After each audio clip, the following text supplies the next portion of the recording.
Bom, gente, esse é o volume da minha voz, tá? Então, aí você precisa chegar mais perto para escutar, tá bom? Ok? O que é que nós vamos fazer? Eu quero fazer agora um panorama geral do que nós vamos caminhar durante o ano. E tem algumas folhinhas aí, vai dividindo um com o outro. Eu não mandei o PDF no grupo da igreja por esquecimento mesmo.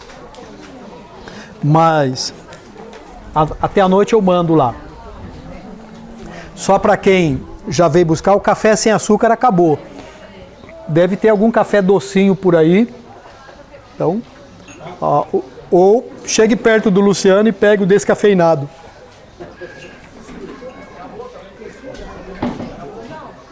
Acabou também. Então, o que eu quero fazer? Eu quero falar um pouco do que será o tema da classe principal da igreja. Você sabe que a gente tem diversas classes, né? As mulheres esse ano vão ter um tema especial, que vão trabalhar com um livro, né? Verdadeira feminilidade. Então vai envolver meninas, as mulheres mais crescidas. Isso vai ser no horário do EBD. Não sei se tem vaga ainda lá para... Aí você tem que falar com a NET para entrar no grupo. Os juniores vão seguir o tema, as classes menores seguem os temas conforme a gente usa no currículo já estabelecido. E na nossa classe maior, nós começamos no ano passado fazer um estudo de temas relacionados a Deus.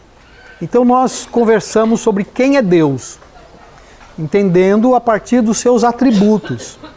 E olhamos os atributos, aquilo que a gente chama de atributos comunicáveis e os incomunicáveis. O que significa isso? Comunicáveis é aquilo que a gente pode imitar, que a gente pode repetir. Por exemplo, Deus é amor, então você pode amar. Deus é misericordioso, então você pode exercer misericórdia. Isso é um atributo, o termo é comunicável. E tem os atributos incomunicáveis, aqueles que são dele e você não pode imitá-lo. Por exemplo, Deus é onisciente. Tem gente que fala assim, pastor, o senhor sabe onde está isso? Onde tá? Eu não sou Deus. Então eu sei de algumas coisas e dessas algumas coisas, da metade eu esqueço.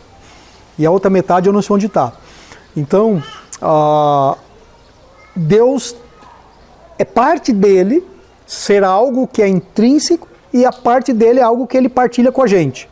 Então, depois nós entramos para entender um pouco Cristo. E começamos o ano passado olhando a doutrina de Cristo a partir de duas perspectivas, do ensino do Novo Testamento e de como a igreja foi respondendo através dos concílios ecumênicos. Lembra do credo apostólico? Creio em Deus Pai Todo-Poderoso, Criador dos céus e da terra, em Jesus Cristo, seu Filho, não é? E aí nós estudamos aquilo que a gente chama das heresias antigas, o gnosticismo, o docetismo, o arianismo, entramos um pouco em Pelágio, Agostinho, e terminamos com Calcedônia, 451, quando vimos a questão da união hipostática. Cristo é homem e Cristo é Deus. Você vai lembrar que havia uma crise que a igreja gastou muito tempo para resolver. Porque no Velho Testamento diz assim, há um só Deus. Não é? Está lá no o Shema hebraico. Essa expressão aqui, lá para o judeu ele diz assim, Shema Israel Adonai Elohim, ouça Israel, que há um só Deus. E aí Jesus Cristo diz que é Deus. A igreja começa a pregar que Jesus Cristo é Deus. Como é que Deus pode ser Deus e Cristo pode ser Deus? Então isso causou um problema na história da igreja. E a igreja tentou criar alguns caminhos. Então Cristo era um Deus menor, Cristo era um Deus criado, Cristo... Era difícil entender esse conceito de uma unidade plural. Como é que Deus pode ser Deus e ser o Pai, o Filho e o Espírito Santo? Eu sei que eu também tenho dificuldade para isso, mas eles tinham mais do que eu ainda. Então nós começamos a olhar Cristo a partir deste viés. Terminamos, e quando chegamos na Idade Média, do ano 500 até o ano 1500, 1600, não há mais nenhuma discussão acerca de Cristo. Nenhuma. E semana que vem eu vou explicar por quê. Nós vamos ter uma discussão moderna a partir do ano 1700, que vai ser o tema que vamos abordar nesta segunda etapa da escola bíblica. A cristologia moderna. O que fizeram com a doutrina de Cristo?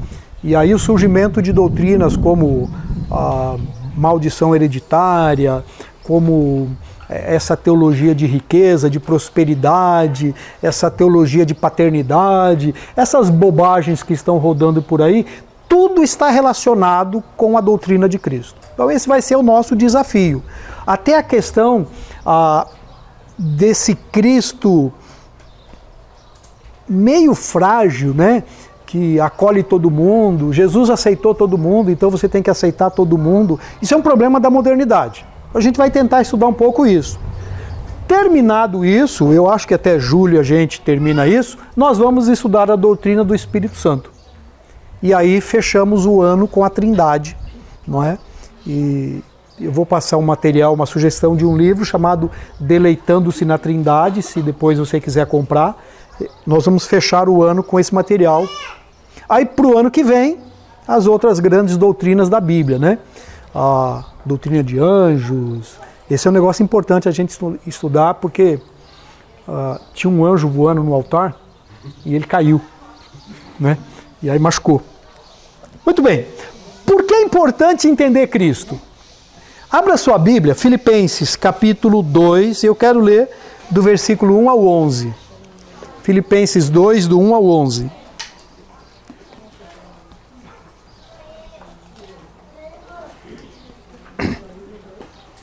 Filipenses capítulo 2, depois desse panorama geral do que foi, da onde a gente vai, eu queria destacar um pouco esse texto de Filipenses, e para isso eu quero usar um texto que foi escrito por um teólogo que eu gosto bastante, chamado Bavinck.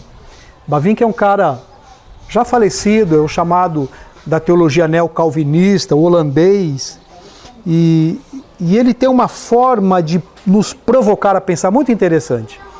E eu quero usar um pedaço do seu livro, da Dogmática Teológica, para a gente pensar um pouco acerca da necessidade dessa compreensão de Cristo. Então, Filipenses diz assim: há alguma motivação por estar em Cristo? Há alguma consolação que vem do amor? Há alguma comunhão no Espírito? Há alguma compaixão e afeição? Então, completem a minha alegria, concordando sinceramente uns com os outros, amando-se mutuamente e trabalhando juntos com a mesma forma de pensar e um só propósito. Não sejam egoístas e nem tentem impressionar ninguém. Sejam humildes e considerem os outros importantes, mais importantes do que vocês. Não procurem apenas os próprios interesses, mas preocupe-se também com os interesses dos outros. Tenham a mesma atitude demonstrada por Cristo Jesus. Embora sendo Deus, não considerou ser igual a Deus, que ser igual a Deus fosse algo a que devesse se apegar. Em vez disso, esvaziou-se a si mesmo, assumiu a posição de escravo e nasceu como ser humano. E quando veio em forma humana, humilhou-se e foi obediente até a morte e morte de cruz. Por isso, Deus o elevou ao lugar de mais alta honra e lhe deu o nome que está acima de todos os nomes, para que ao nome de Jesus todo joelho se dobre nos céus, na terra, debaixo da terra, e toda língua declare que Jesus Cristo é o Senhor, para a glória de Deus o Pai. Você conhece bem esse texto? Esse texto é chamado o texto do esvaziamento de Cristo, não é? E a gente vai conversar sobre ele também. Mas olha que interessante pensar em Jesus. A gente acabou de passar o Natal, e a frase clássica do Natal é que Jesus nasça. Isso é uma bobagem que a gente fala. Não é? Jesus não vai nascer no coração de ninguém. A gente tem uma ideia que às vezes a encarnação é o centro de toda a obra de Cristo na Terra. Não é? Então, a gente celebra o Natal com uma tal intensidade, nada contra. Pode fazer lá o seu pinheirinho, fazer... Não é? Isso é uma questão muito sua. Não vamos entrar aqui, tentar espiritualizar, dizendo que se pôr pinheiro vai para o inferno, se acender a luzinha abre a porta para o capeta, e se você botar o negócio debaixo da árvore, vai um demônio enrolado no papelzinho que vai entrar na sua casa e vai roubar a sua paz. Bom, se o presente for quebrado, sim. Se não, não, gente. Às vezes a gente tem essas bobagens por aí. Não é isso. Isso tem muito a ver com cultura, com...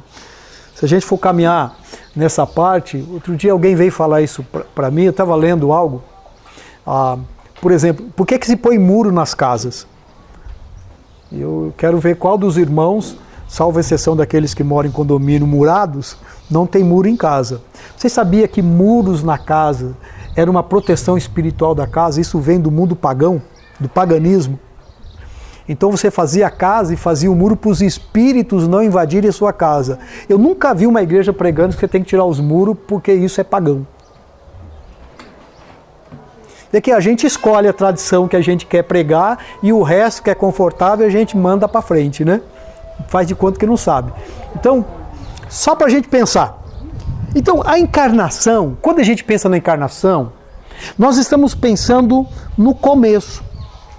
Mas não é tudo. Ela não envolve toda a obra de Cristo. A encarnação é apenas o início. Às vezes a gente pensa que o fato de Jesus ter encarnado resolveu todo o nosso problema e de que Deus já havia nos reconciliado. Mas olha, se apenas a encarnação fosse o projeto de Deus para resolver a nossa vida, nós teríamos um problema maior ainda.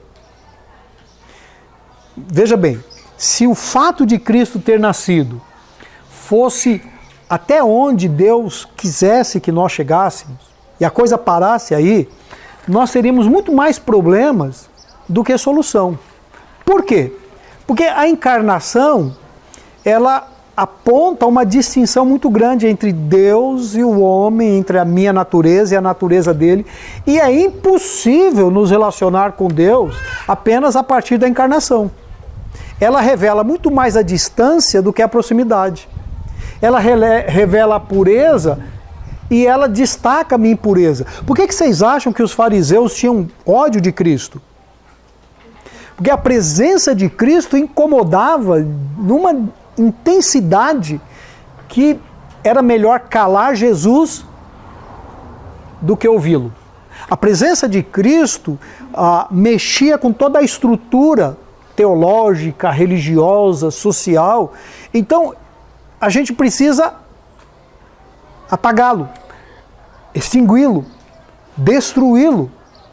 Então, a encarnação em si, ela aponta muito mais essa distância do que proximidade. Eu sei que Cristo amou, eu sei que Ele acolheu, que Ele pegou crianças, mas olha só, algumas questões, o Bavinck vai dizer o seguinte: não há dúvida de que foi uma grande honra para a humanidade que o Filho unigênito de Deus, que subsistia na forma de Deus, no seio do Pai, tenha assumido a forma humana. Então, isso é inegável. Para nós, como criaturas, Deus se encarnou, o Emanuel, Deus conosco, isso é incrível. Ele se tornou participante da carne, do sangue e também de sua alma, corpo, cabeça, coração, mente, vontade, ideia, sentimento. Cristo, de uma maneira natural, ele é o irmão de todos nós, carne da nossa carne, osso dos nossos ossos. Ele como diz, é um de nós. Mas essa semelhança natural, embora seja importante, não cria comunhão moral, não cria comunhão espiritual. Né? O fato de Cristo ter nascido não nos torna parte de uma família. E aí, se você tem mais de uma pessoa na sua família, você sabe que é possível que uma família, embora sejamos irmãos de sangue, embora tenhamos nascido no mesmo teto, comido na mesma panela, às vezes usado a mesma roupa, a gente é inimigo. Se a encarnação nos unisse com Deus, então isso é um problema, porque na nossa prática de vida, você vai descobrir que não acontece. Quantos de nós não temos problemas relacionais? De ódio, de irmão. Aliás, Jesus disse que ele vem separar as pessoas. E os piores inimigos seriam da própria casa. Essa relação, não é que Cristo vem rachar com as famílias, de que isso não é suficiente. Então a obra de Cristo seria insuficiente. Então, o fato de Cristo ter nascido não cria um relacionamento espiritual entre o homem e Deus. Só mostra que Deus esteve aqui. Então a gente tem no Antigo Testamento diversas manifestações de anjos, alguns vão dizer de cristofanias, do anjo do Senhor. Mas todas as vezes que alguém se deparava com a santidade de Deus no Antigo Testamento, ele não se sentia amado. Ele se sentia aterrorizado. Os meus olhos viram Deus e eu vou morrer. Ele não fala assim, nossa gente, como eu sou um cara incrível, eu vi Deus e agora eu sei que Deus me ama. Não, ele diz assim, eu vi a Deus e eu vou morrer. E eu vou morrer. Então, se toda a obra de Cristo, é importante a gente entender isso, porque a gente gosta do Natal. Mas veja bem, se toda a obra de Cristo parasse ali, nós morreríamos quando ele manifestasse a sua glória. Certo? Então, se Jesus não tivesse feito mais do que isso, se ele não tivesse ido além disso, continuaríamos nas trevas. Porque ao assumir a natureza sem pecado, sem mácula, ele, mais uma vez, revela a minha fragilidade. E aqui talvez uma primeira implicação. Você lembra quando Jesus diz, vocês são o sal e vocês são luz do mundo? Lembra disso? Mateus capítulo 5. Ele não diz que você tem que se tornar sal e luz. Ele não diz quem dera ser. Ele diz, é parte natural da essência cristã ser sal e luz. Certo? E, ao ser sal e luz, é impossível que a gente passe despercebido num contexto de experiência vivencial. É impossível. E qual é o problema disso? Nem sempre é positivo. Às vezes é negativo. A Bíblia vai dizer que o meu jeito de viver acusa o outro do pecado dele. Eu não preciso ficar falando. Às vezes a gente é meio chato e fica só falando, né? Porque tá tudo... O que a Bíblia diz é de que, por conta da natureza espiritual que está em nós, naturalmente o meu jeito de viver de sal e luz vai apontar o erro do outro. Mesmo que você não fale. Veja que fica mais leve. Mas também é problemático, porque é possível que o outro vá se afastar da gente, porque quando ele começa a falar e ele percebe que a gente é diferente, ele muda o assunto, ele muda e eu já não sou a pessoa mais agradável diante dele. Então você imagina se Cristo só tivesse nascido e ele vem na Terra, ele vai conversar com quem? Né? Ele vai mostrar misericórdia para quem? porque ele sempre está numa dimensão que eu não posso atingir. Então a encarnação é parte de um processo. Na verdade, se parasse ali, ele dividiria muito mais do que uniria. Então, quando eu vou pensar em Cristo, eu preciso pensar numa obra de Cristo.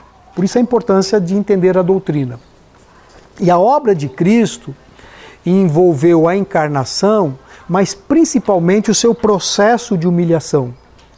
É por isso que a gente não encontra, nem no Novo Testamento, nem nos pais apostólicos, nenhuma pregação referente à encarnação.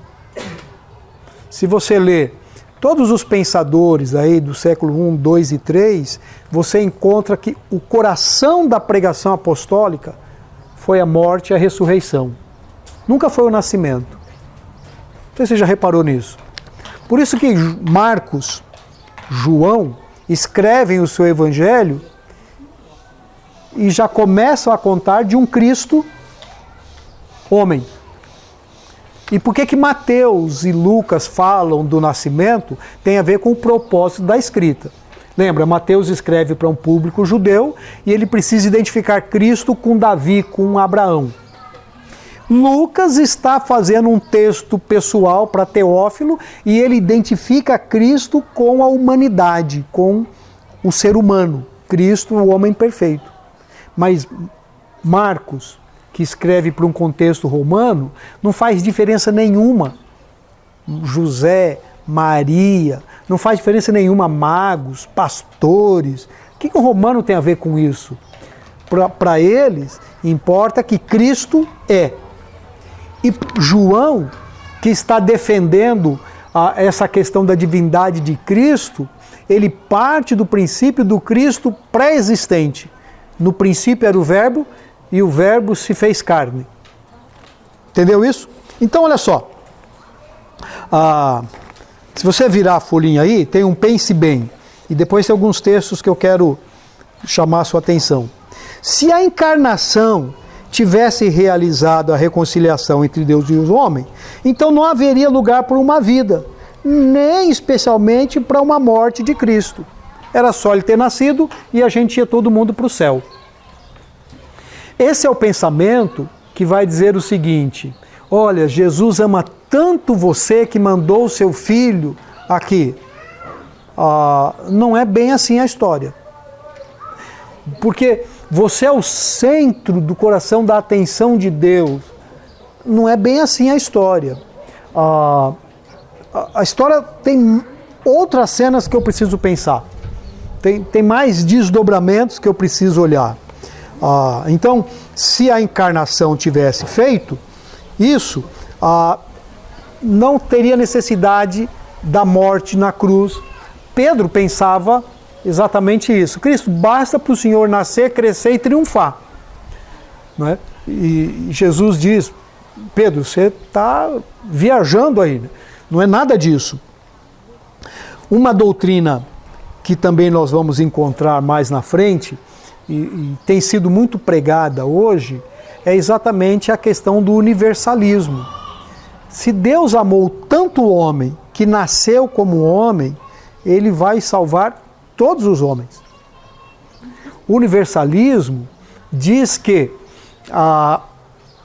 no final da história, na consumação de todas as coisas, Deus vai salvar todas as pessoas. Isso é uma doutrina que tem sido pregada por aí de uma forma muito intensa. Existe uma outra doutrina que nós vamos conversar, que é a chamada doutrina do aniquilanismo. Não sei se é assim que pronuncia, da aniquilação. E aí, para aqueles que estão com os filhos estudando numa escola adventista, preste atenção, porque isso é uma doutrina criada por Ellen White e os seus seguidores, de que Deus vai salvar quem ele salva e o resto ele vai aniquilar. Não vai existir mais, porque Deus é um Deus de amor e ele não vai permitir que alguém sofra nenhum tipo de sofrimento. Então, se você não quer ir para o céu, você vai simplesmente deixar de existir. certo? Aí eu não sei qual é a maior vantagem. Um dia, conversando com um indivíduo que veio pregar isso para mim, eu falei, cara, mas para ir para o céu tem que seguir tanta lei que é melhor curtir a vida e não existir mais, né? Aí o cara ficou bravo comigo, né, por conta disso. Eu não sei por quê, mas tudo bem. Deixa quieto, passou o assunto. Como diz alguém, vira a página. Quando eu penso em Cristo, então, olha o que eu vou entender. E aí, a gente lê o texto de Filipenses, e Filipenses diz que ele se humilhou, veja, ele tomou a forma de homem, e ao tomar a forma de homem, ele se humilha, e ele se humilha até a morte, e morte de cruz. Era necessário. Isso diz respeito a um conceito de justiça de Deus, que vai dizer que sem derramamento de sangue, não há remissão de pecados. Era necessário a morte. Por conta do pecado, a morte é parte importante, fundamental. Sem a morte, sem salvação. E aí a Bíblia vai nos dizer algumas coisas sobre Cristo, porque Ele é o Salvador. E aí eu vou dividir alguns textos aqui. Net, Mateus 3,15. Está com a Bíblia aí, Eico? Não, a esposa está. Hebreus 2,10. Quem mais está com a Bíblia? Estevão, está com a Bíblia aí? Lucas 24:46. Enio, 1 Coríntios 13. 1 Coríntios 15, Enio, de 3 a 5. Vamos ver aqui mais. Marlene, João 4:34. Cleide, João 17:4. Deixa eu pegar alguém aqui que está ali no meio. Lu, Romanos 5:10. Conforme eu vou falando, mas vamos escutar esses textos bíblicos. Então, alguns pontos importantes para a gente pensar. Cristo cumpriu toda a justiça. Mateus 3. Respondeu Jesus, deixe assim por enquanto, convém que assim façamos para cumprir toda a justiça. E João concordou. E existe um plano de Deus de salvação. E Cristo não é alheio a esse plano. Cristo não está fazendo uma opção dizendo assim, será que eu vou para a direita ou vou para a esquerda? Será que eu quero ou não quero? Lembra lá no final, quando ele diz assim, Pai, se possível, passa de mim esse cálice? A gente tem que entender essa oração não como dúvida de Cristo. Ele veio para cumprir a justiça de Deus. Esse é o plano. Ele não veio para escolher. Ele não veio para decidir se ele quer salvar A, B ou C. Ele veio para salvar aqueles que o Pai deu para que fossem salvos. E para que isso acontecesse, a justiça deveria ser cumprida. Hebreus 2:10. Porque convinha que aquele por cuja causa e por quem todas as coisas existem, conduzindo muitos filhos à glória, aperfeiçoasse por meio deles sofrimentos, o autor da salvação deles. Aperfeiçoasse A salvação deles. por meio do sofrimento. Olha que interessante, era necessário todo esse aspecto da humilhação, porque isso faz parte do plano de Deus da redenção. É a justiça de Deus. Agora, isso também está escrito. Quem está com Lucas 24:46? E disse, sim, está escrito que o Cristo haveria de sofrer, morrer e ressuscitar no terceiro dia. Então isso vem desde os tempos antigos. A morte não era um acidente no percurso. A morte era parte da obra de Cristo. E por isso a gente precisa pregar sobre a morte. Coríntios 15, 3 a 5, Enio. Porque eu vos entreguei primeiramente o que também recebi, como que Cristo morreu por nossos pecados, de acordo com as Escrituras, e que foi sepultado, e que ele ressuscitou ao terceiro dia, de acordo com as Escrituras, e que foi visto por certos e então pelos outros. Então, há um princípio bíblico de que isso iria acontecer. Eu sei que às vezes a gente vai contar isso para as crianças e elas ficam chocadas, né? Morte, cruz. Gente, mas é importante a gente expor a questão da doutrina bíblica, de que a única maneira de redenção é a morte do Cordeiro Imaculado. Não há outra. Lá em Israel, Os pais tinham que fazer isso, os seus filhos assistiam. Eles tinham que olhar para o sangue, eles tinham que olhar para o cordeiro e eles tinham que comer do cordeiro. Pai, por que a gente vai comer esse cordeiro assado desse jeito? Isso é importante para que isso fique inculcado na mente deles. Quando a gente priva os nossos filhos desses conceitos teológicos, nós estamos desconstruindo essa importância da obra de Cristo. Então, você precisa ensinar isso para eles. Aliás, foi para isso que ele veio. Quem está com João 4,34? Disse Jesus, a minha comida é fazer a vontade daquele que me enviou e concluir a sua obra. Então, isso não era um peso para Cristo. Assim, isso é o que me encanta. Eu vim para cumprir a vontade do Pai. Eu vou concluir essa obra. Isaías vai dizer que depois que ele conclui essa obra, ele olha para o trabalho das suas mãos e ele fica satisfeito. Quem está com João 10,18? Não tinha dado? Ninguém a tira de mim, mas eu de mim mesmo a dou. Tenho poder para dá-la e poder para tornar a tomar. Este mandamento eu recebi de meu Pai. Jesus está falando da sua morte, e aí as pessoas querem matar. Jesus diz, gente, não são vocês.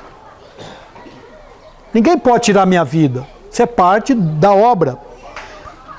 Então, na cruz, lá na cruz, ele diz, está consumado. Quem está com João 17?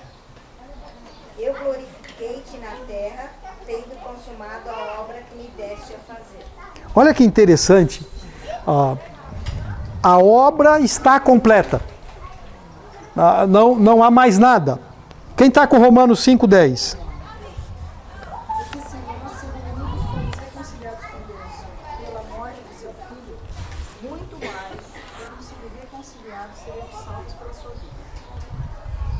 Sendo inimigos, fomos reconciliados pela morte. Gente, vocês estão percebendo a importância de estudar sobre Cristo? De que a sua morte, esse episódio de morte e ressurreição, é completo no que diz respeito à reconciliação.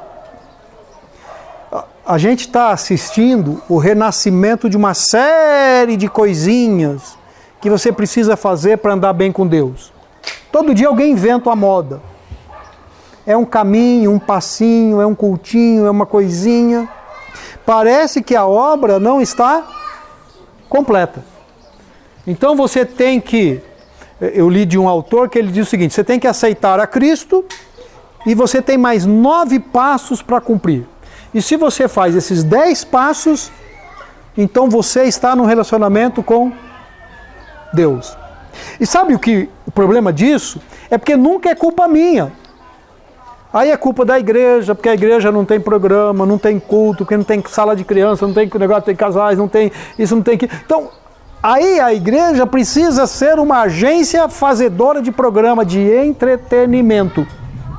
Uma promotora social, para que você fique bem com Deus.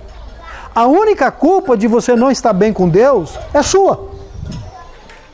Porque se nós fomos reconciliados e não vivemos bem, de quem é a culpa? É minha. Então eu que tenho que me virar. Olha a importância de entender a doutrina de Cristo, porque isso vai trazer maturidade, responsabilidade. Então, a gente nunca pode esquecer de que trata-se de uma obra e que ela compreende, sim, toda a vida, o ensino de Cristo, a sua concepção, morte, mas a obra está completa e eu preciso compreendê-la, eu preciso entendê-la. E na medida em que eu vou tomando a dimensão da sua propriedade, do seu significado, isso vai mudando a minha vida. Então qual é o desafio nosso a partir dessas semanas que virão? Nós vamos entender um pouco mais sobre essa obra. Vamos entender um pouco sobre de que maneira Cristo faz essa salvação, de que maneira a justificação. Esse é Jesus. E quando alguém perguntar para você acerca de Cristo, e ao invés de você dizer assim, não, ele é tudo para mim, você pode responder, dar uma suspirada e falar assim, se você soubesse, senta aí, vou passar um café. E você conta sobre a obra da redenção de Cristo. Esta é a obra que nos salvou. E nós somos salvos por ela. E Paulo vai dizer lá em Romanos, capítulo 8, porque estou certo de que nem anjos, nem principados, nem poderes, nada pode nos separar, porque a obra está completa. Por isso a gente pode viver em paz. E eu vou terminar citando o início do texto de Filipenses. Ele diz, se há consolação, se há, porque a obra está completa. Então, vivam em harmonia, convivam, celebrem, porque esta é a obra de Cristo. Bem-vindo à nossa EBD 25. Que Deus te abençoe neste ano.